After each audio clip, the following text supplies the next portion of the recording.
civilian militias and paramilitary organizations which have come to prominence since the Oklahoma City bombing. The federal government, it warns, is out to first take away our guns and then enslave us. I mean, some people would listen to that, and say, you know, that's paranoia. It's paranoia until it happens to you, and then all of a sudden it's turned reality. What makes the resistor different is that it claims to be put out by active duty soldiers in the U.S. Army's Special Forces. That's Special Forces as in Green Berets. 52 million Americans, that's 1/5 of the population, shop in a Walmart every week. Walmart is now the world's largest retailer, with projected sales for 1995 of $100 billion. We don't care if we save a few cents on underwear. We're looking at the real cost to our overall community. We don't want to see Main Street boarded up. We don't want to see property values negatively affected. We don't want to put some of our friends and neighbors out of business just so we can have another Walmart, because we've already got one probably 10 or 20 miles away already. She had cracked ribs, she had a broken nose, and all of these things were done with threats, continuing threats. If you ever leave me, I'll kill you stone dead. And he did. Killed her stone dead. The question is, did the judge who could have put him away before he murdered her take the threat as seriously as he should have? I'm Mike Wallace. I'm Morley Safer. I'm Ed Bradley. I'm Steve Croft. I'm Leslie Stahl. Those stories and Andy Rooney tonight on 60 Minutes. The Resistor is a clandestine publication currently being circulated at a number of Army bases, and its message echoes the sentiments of the civilian militias and paramilitary organizations we reported on last week, that the federal government plans to first disarm us and then enslave us, all in the interest of some vague New World Order which would rob America of its sovereignty. No one noticed the Resistor until the bombing in Oklahoma City. What makes it somewhat different and perhaps dangerous is that the Resistor calls itself the official publication of the Special Forces Underground and claims to be put out by active duty American soldiers from the United States Army Special Forces, better known as the Green Berets. The Green Berets are arguably the best soldiers anywhere in the world. 6,000 hand-picked, arduously trained, well-educated, and highly motivated soldiers. Your Special Forces live! Your Special Forces live! They work in small, tight-knit teams capable of penetrating deep behind enemy lines and operating for long periods of time with little outside direction.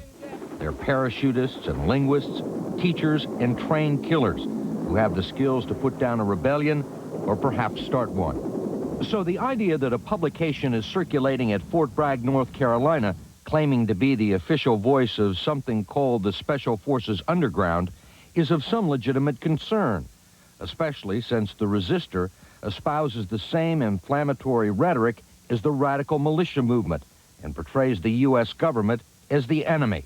Pass laws against us, we will not obey. Regulate our activities, we will not comply. Legislate our behavior, we will not consent.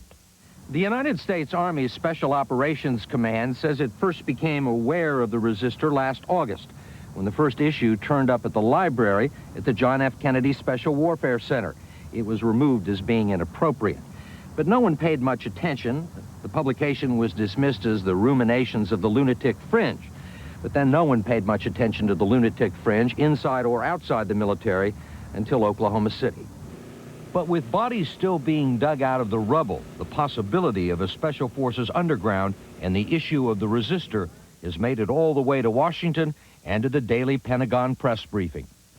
We do not, at this point, have any evidence that active duty military personnel are involved in the production or publication of that product. We are certainly aware of the publication. It is not distributed on, it is not permitted to be distributed on base. And some would argue with good reason. Besides railing against the federal assault on the Branch Davidian complex in Waco, against gun control in the United Nations, it prints tactical articles on clandestine communications, offers manuals on how to spot informants and launder money, and publishes letters seemingly from Special Forces members like this one. Quote, "Our government is getting out of control, and the first time we're given a mission to disarm the citizens of this country, we're going to desert and join whatever guerrilla movement demonstrates its fighting to restore the principles this country was founded on." General J.T. Scott is commanding general of all the special operations units in the U.S. Army, including the Special Forces. Have you instituted any kind of an investigation of the resistor, or is anybody else at the Department of Defense, to your knowledge? To the best of my knowledge, no one has instigated any sort of an investigation into it at the present time. How would you characterize this publication? Well, I'd start by telling you that I'm put off by a lot of the material that's in it. I would characterize it as singularly unhelpful to debate now or whenever in the country. But General Scott says there is no evidence that the resistor is being put out by servicemen on government time with government equipment. And unless it publishes classified material, advocates the violent overthrow of the government, or violates other federal laws or regulations, he thinks it's probably legal. Let me read you an excerpt from the resistor. Okay. Quote, "If you're not a member of a non-state approved militia, join one. If there's none where you live, form one in secret. When the time comes, we will find and assist you." It strikes me as sort of an extreme statement to be circulated among the Special Forces of the United States. Well, we don't know who it's circulated by or to. No. You don't have any idea? No, I don't know who it's circulated to or by. I'll tell you this. If everybody out there who says they are or were in Special Forces actually were or are, this would be a heck of a big outfit. So, you know, I don't know who writes it, don't know who reads it. And you haven't tried to find out? No, I really haven't. Why not?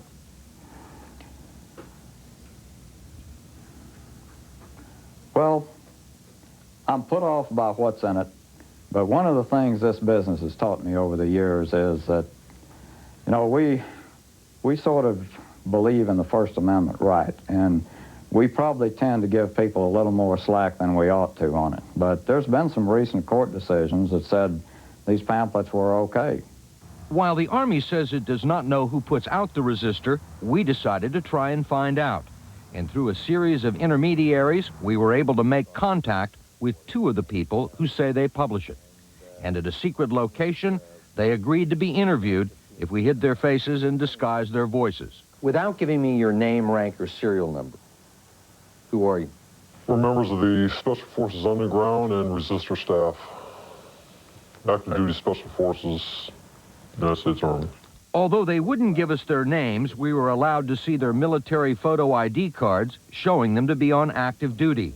And based on what they and others have told us, they would appear to be who they say they are, members of the United States Army Special Forces. The U.S. command here at Fort Bragg says you don't exist. That's excellent. Exactly. Great. Then we've done our organization correctly. That's right. Good. Continue to believe it.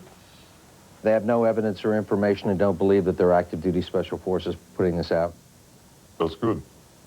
It's the intended outcome. They claim the Special Forces Underground is a voluntary association of like-minded individuals, but that is about all they would tell us. We won't comment on numbers or names or individuals affiliated. That's a breach of security. How do we know that you guys are, in fact, not the only two people in this organization? You don't. They insist that they are opposed to the violent overthrow of the government, but they don't think much of democracy, which they say is nothing more than mob rule. But their biggest complaint is what they see as the growing use of federal law enforcement agencies and even the military against civilians. They complain that Special Forces troops were used to train federal agents at Waco, that they're now being used to gather intelligence on paramilitary groups training in the national forests. And the next step, they say, will be to use the Army to disarm law-abiding citizens. This is nothing but preparation for internal security actions against the citizenry. Some people would listen to that, I mean, and say, you know, that's paranoia. It's probably paranoia unless you were at Waco, unless you were a Branch Davidian, and you got to find out firsthand. It's paranoia until it happens to you, and then all of a sudden it's turned reality. It's hard to tell how far those views and the publication itself circulate inside the Special Forces.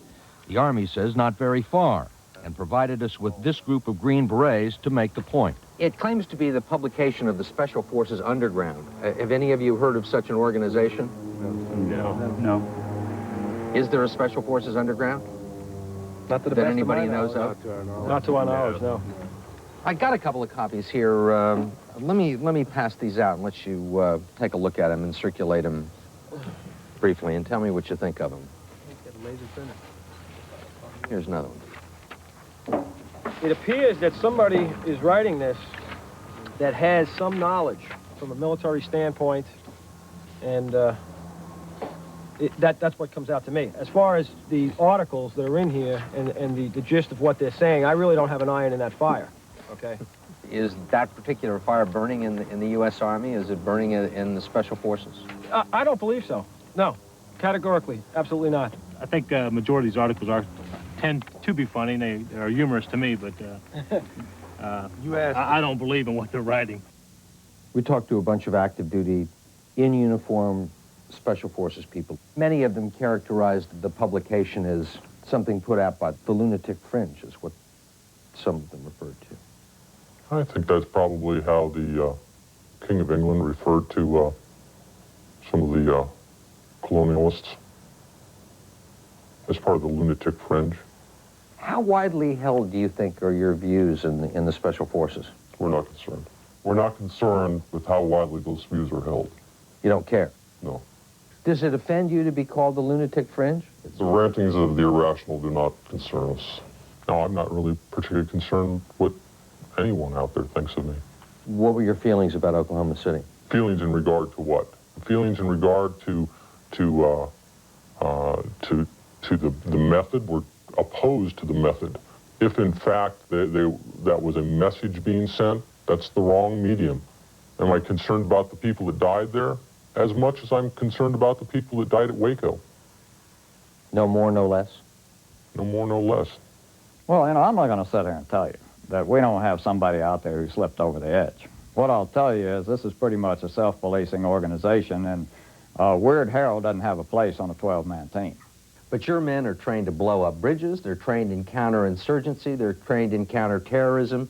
These are the most sophisticated soldiers in the world. The idea of a couple of them going off the reservation, even one or two of them, is a pretty scary thought, wouldn't you think? Well, sure, and that's why we go to great lengths with our selection, assessment, and training of these people to minimize the risk that somebody will go off the deep end on you. Is it possible that there could be somebody, as you label them, a lunatic fringe operating? Absolutely. I mean, that's, you know, you just can't discount that. But I'm not aware of it.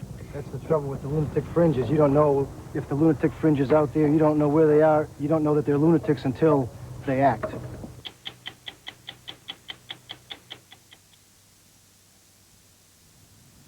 How's this for numbers?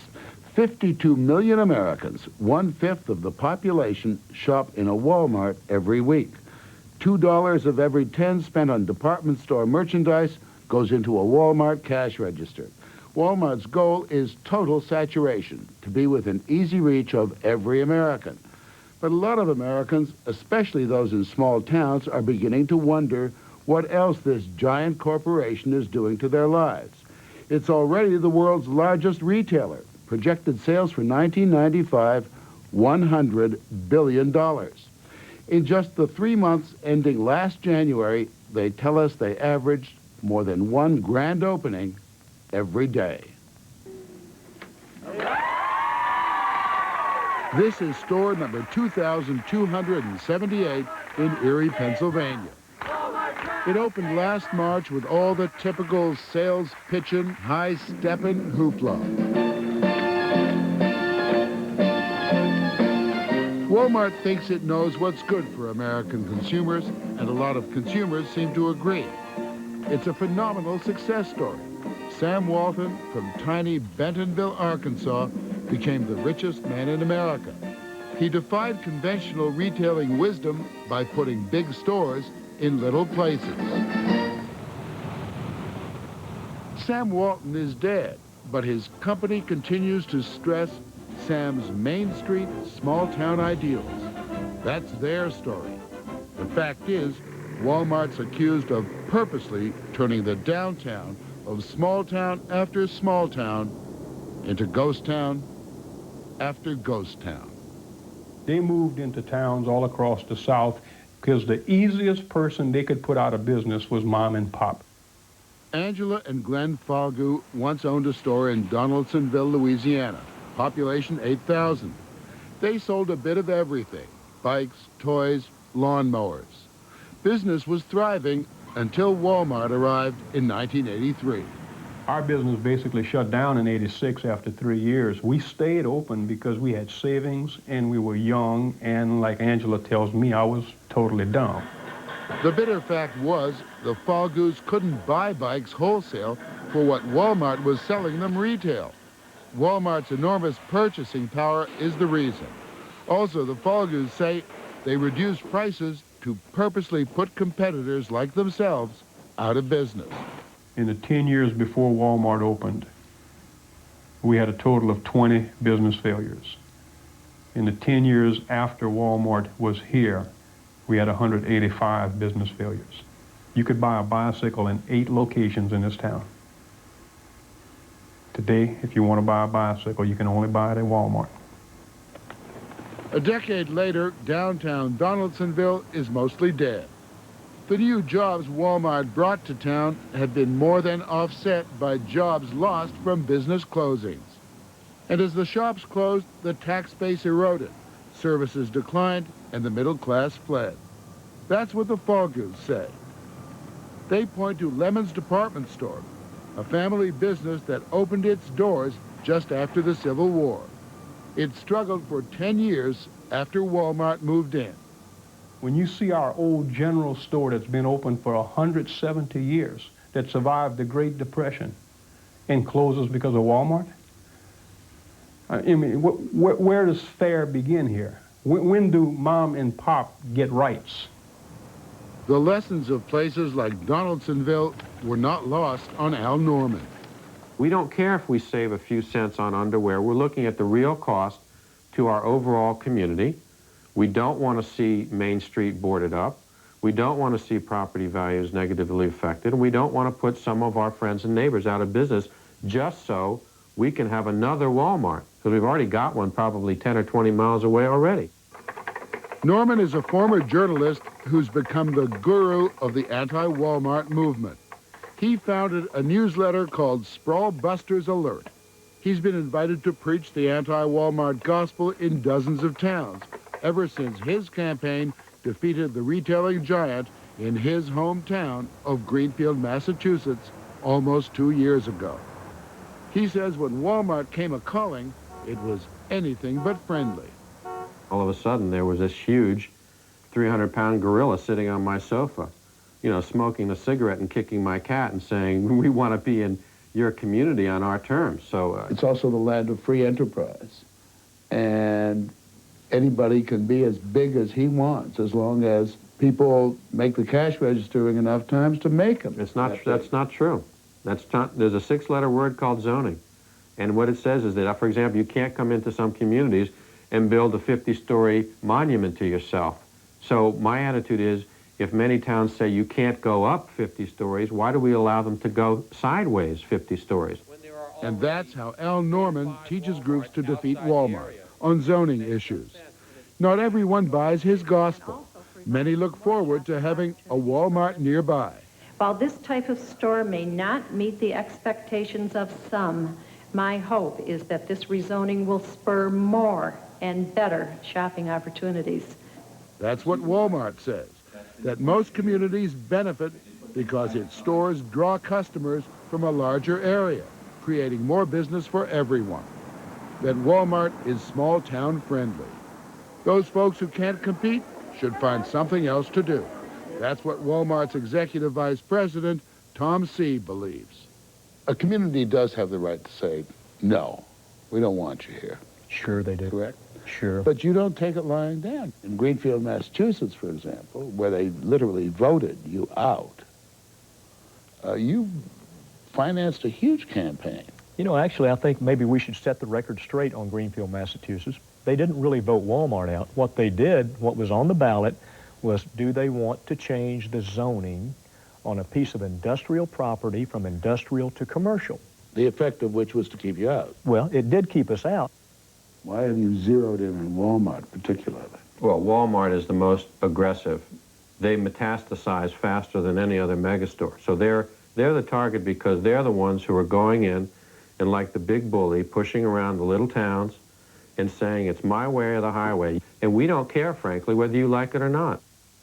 Al Norman's biggest coup came when this upright, down-home company was caught in a little skullduggery.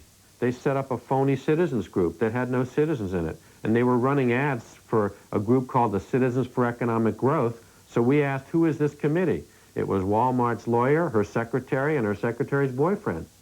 This is a multi-billion-dollar company doing this. Why'd you fight so hard? Because we felt like, very good, that's a great question. For Greenfield, Mass, come on, it's not exactly it's a the great end question. of the world for a major retailer like yourself. No, but it's a great question. It gets right back to our roots. You know, it's a small-town USA type environment. And really, that's kind of like being hometown Arkansas, quite frankly, even though it's